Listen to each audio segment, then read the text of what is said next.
pleurer celui qui s'en va. La Bible dit car. J'aime le mot car. Il ne reviendra plus.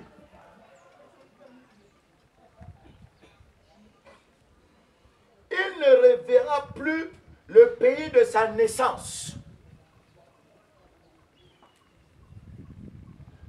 Oui, ça c'est un malheur.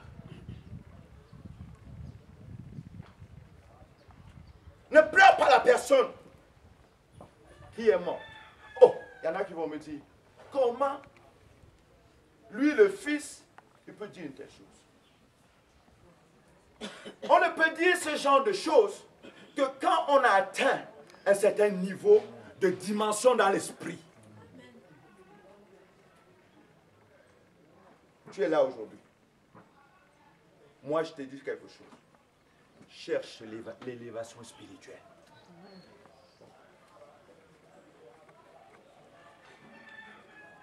Dieu m'a mis à cœur de parler d'un point très précis. Je vais te dire aujourd'hui d'où tu viens. Oui, nous sommes sur terre.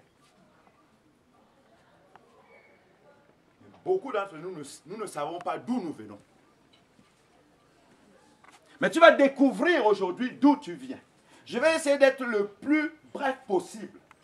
Parce que très souvent, je suis ce qu'on appelle un apôtre. Dieu a établi 5 ministères. Et dans les 5 ministères que Jésus a établis personnellement, il a d'abord établi premièrement les apôtres. Pourquoi? Parce que les apôtres sont la fondation de son Église. Et les apôtres sont la couverture. Et en deuxième plan, il a choisi les prophètes. Ensuite, des docteurs, des évangélistes et ce qu'on connaît tous les jours, des pasteurs.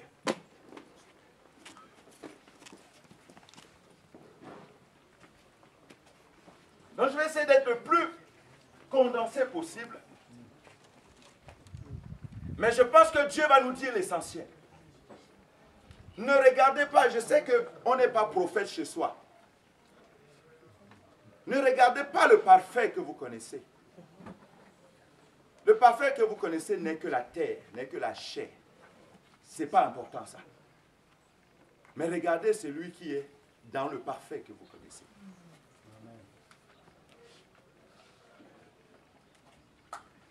Nous allons voir quelque chose. Dans le livre de Genèse 1, j'aurais besoin de quelqu'un qui va m'aider à lire, s'il vous plaît.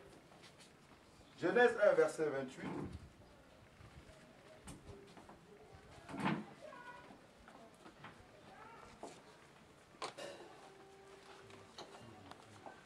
Est-ce que quelqu'un peut me dire ça?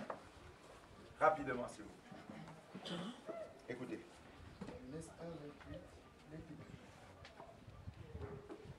Dieu les bénit et Dieu leur dit,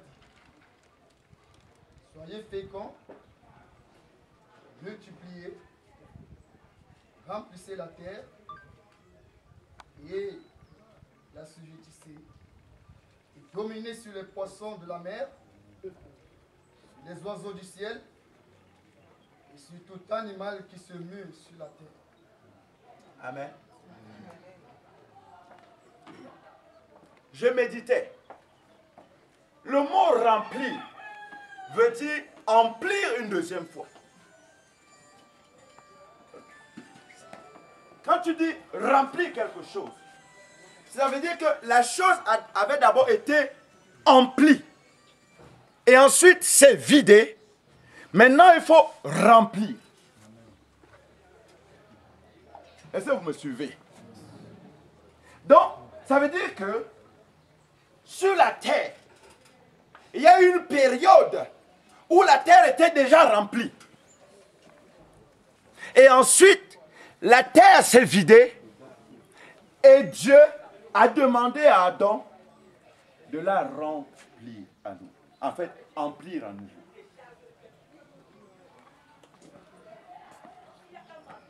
Mais si Dieu lui a demandé de faire cela, c'est que Dieu avait un objectif à atteindre. Dieu ne fait rien au hasard. Et Dieu ne fait rien pour un but précis. Et Dieu ne fait rien, excusez-moi de vous le dire aujourd'hui, Dieu ne fait rien en dehors de son intérêt personnel. Tout ce que Dieu fait, il le fait d'abord pour son intérêt personnel. Dieu se voit d'abord. Et ensuite, il fait la chose. Si c'est ce qui lui plaît, si c'est ce qu'il veut.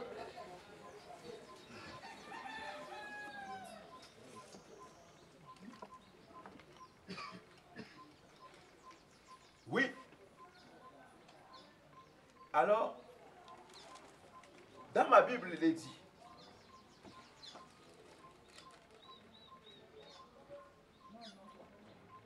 Genèse 1, Dieu créa l'homme à son image. Il le créa à l'image de Dieu. Hommes et femmes, il les créa. Beaucoup se demandent, on entend tous les jours Dieu le Père. Dieu le Père. Mais comment?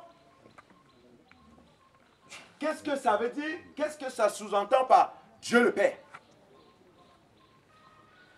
Nous avons été créés en deux étapes. La première étape de notre création, c'était d'abord ce qu'on appelle l'étape spirituelle. Parce qu'avant que Dieu ne crée quelque chose, il conçoit cette chose dans son intérieur. Cette chose devient vivante dans son intérieur. Et ma Bible déclare que Dieu est un esprit. Un chien ne fait pas un chat. Donc ce que Dieu va faire est d'abord spirituel. Donc la première étape de ta création à toi est d'abord spirituelle. Le côté spirituel, tu ne le vois pas de tes yeux. Et c'est pour ça que Dieu dit, si tu vois Dieu, tu meurs. Parce qu'il faut être dans une situation de mort pour devenir spirituel et voir Dieu.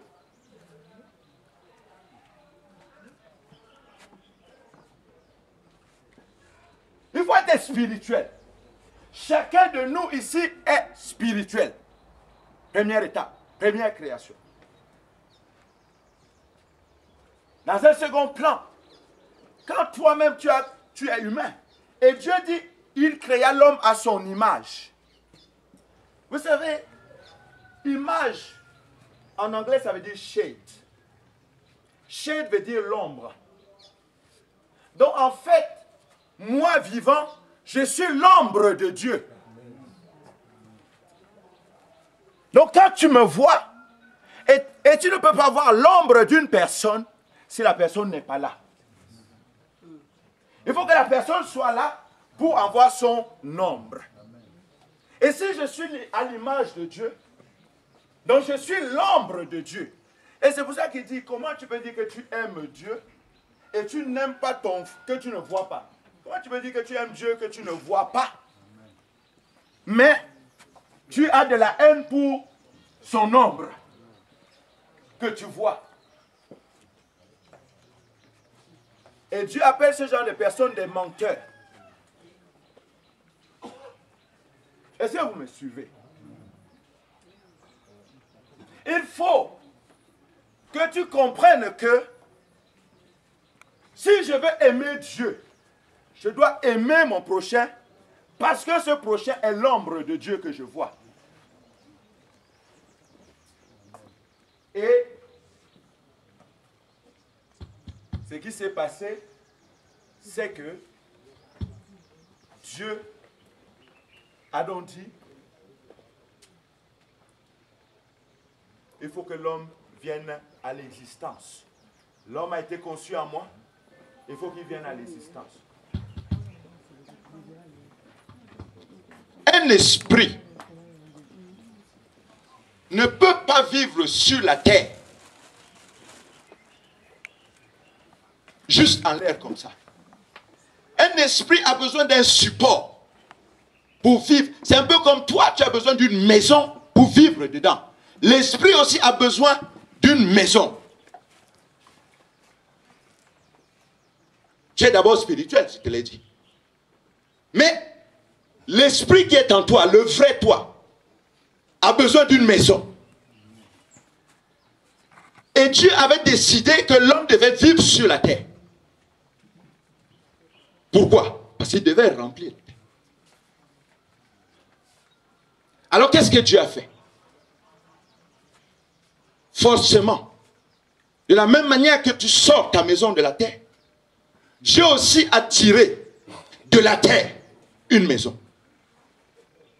Et cette maison, c'est ton corps. Cette maison, c'est ton corps. Et maintenant, Dieu, ayant créé ce corps, il l'amène dans l'esprit. Il met dans ce corps. Beaucoup sont étonnés de la mort. Mais le jour où Dieu t'a tiré de la terre, ça s'est fait en quelques étapes. La première chose était de te tirer de la terre et de te former en une masse. Mais à l'instant où Dieu t'a tiré de la terre, tu étais en état de mort. Il n'y avait rien.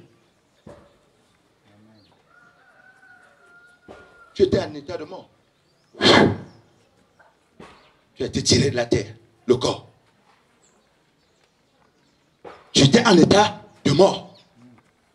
Et ça se vérifie tous les jours. Il suffit d'aller à la maternité. Quand un enfant sort du ventre d'une femme, cet enfant sort en état de mort jusqu'à ce que peut-être un médecin frappe sur sa cuisse ou quelque chose. Et l'enfant va aspirer, comme on dit scientifiquement. Spirituellement, on dit, Dieu a insufflé dans ses narines. Dieu a insufflé dans ses narines. C'est ton portable. Alors, quand Dieu insuffle donc dans les narines d'Adam, c'est seulement à ce moment-là que Adam est devenu un être vivant.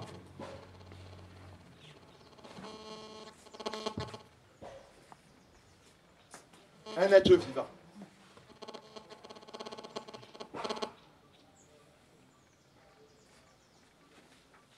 C'est à ce moment-là qu'Adam est devenu un être vivant. Cet enfant, s'il n'insuffle pas, c'est-à-dire que s'il n'aspire pas l'air, est-ce qu'il va vivre? Il est pourtant né, non? La masse, elle est là, non? Mais il faut que l'air entre dans ses poumons. Et l'enfant commence à vivre. Alléluia. C'est vrai, on va me dire, le cœur bat, tout cela bat, le sang circule. Je connais tout cela. Mais ce qui va donner la vie à cet enfant, c'est cette inspiration. Et vous savez, l'esprit, moi je suis Bassa. L'esprit en Bassa se dit Mbou. Et Mbou, c'est le vent. Le vent. Il faut que le vent entre à toi. Et tu deviens un être vivant. Maintenant, regardez. Quand l'enfant naît, il commence à respirer. N'est-ce pas? Tout le monde est content. Tout le monde se réjouit. Il y a une vie qui est venue sur terre. Mais pourquoi vous ne voulez pas que Dieu soit content quand il rappelle son esprit vers lui? C'est de la folie peut-être pour certaines personnes. Mais j'aime être fou pour certaines choses.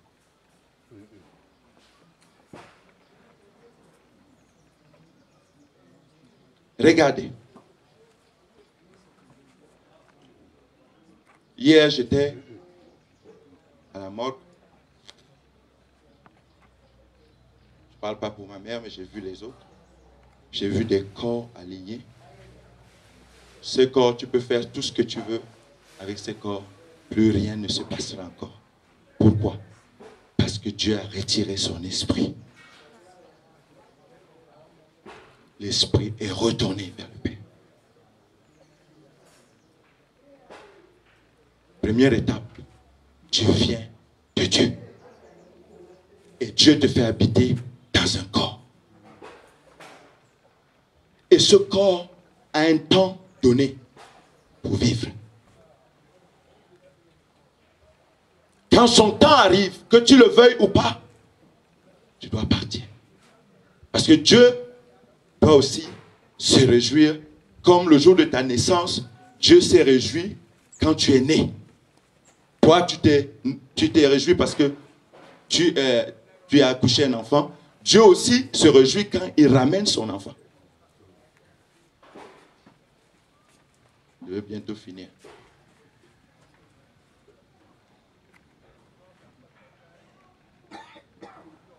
Laissez Dieu se réjouir. Laissez Dieu se réjouir parce que ma mère, Dieu l'a rappelé. Et ce qui est poussière doit retourner à la poussière. Mais nous avons un espoir. C'est qu'il y aura un jour de résurrection. Ma Bible déclare, tous les hommes vont ressusciter. Tout le monde.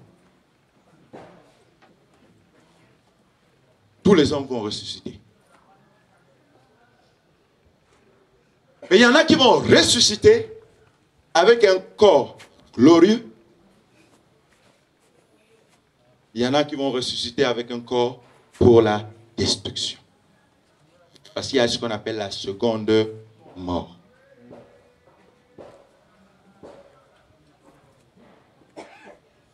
Vis ta vie comme tu veux la vivre.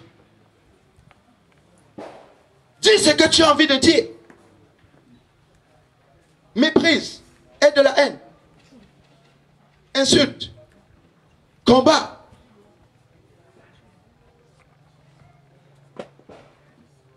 Mais sache, pour ceux qui croient que quand on est mort, il n'y a plus de vie après, tu te trompes. Un jour, il faudra que tu te relèves. Jésus nous a donné un exemple. Mort, mis dans son caveau. L'Esprit de Dieu est venu à rouler la pierre pour que le corps glorieux de Jésus sorte. Quel corps tu vas avoir le jour où il faudra que tu te relèves sur la terre? La terre-ci va passer comme un rouleau. Mais la terre résiste. Parce que la terre veut dire demeurer ferme. C'est ce que terre veut dire. La terre-ci ne va pas disparaître, comme beaucoup le croient. Mais il y aura un jugement exercé contre Satan. Et les œuvres de Satan seront enroulées et jetées. L'homme héritera la terre. Ma mère est partie.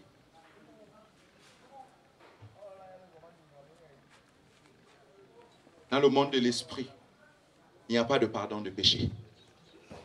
Tu ne peux pas aller dire que non, je vais commettre, vivre en désordre, faire ce que je veux.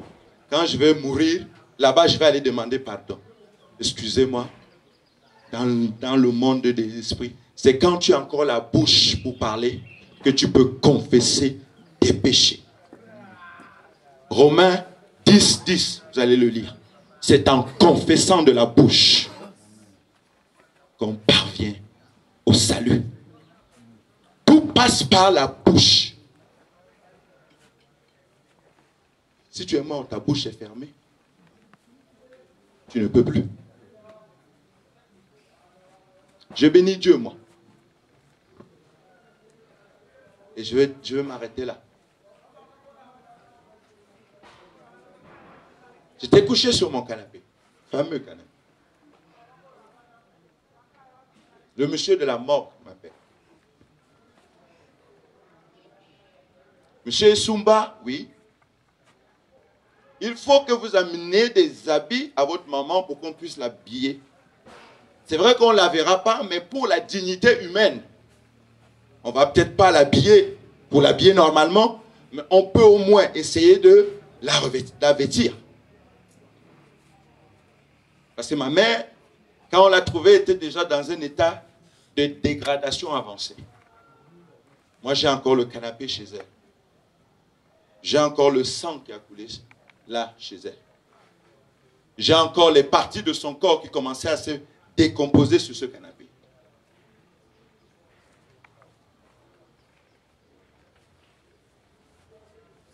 Alors, j'ai dit, il n'y a pas de souci. Maintenant, cette même amie, qui m'a beaucoup soutenu vraiment, je l'appelle, je lui dis, tu as dit que tu arrivais, il faut venir vite, je n'ai pas envie de conduire, parce que oui, je crois que j'ai eu un choc grave. Et je vais vous dire quelque chose. J'aime ma mère.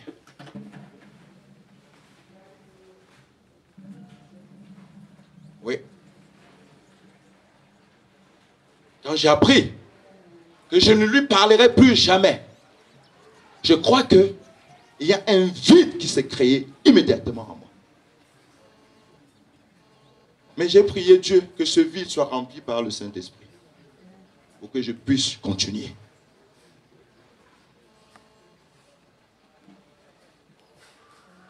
Son amie, pendant que je l'appelle, elle est en train de rêver.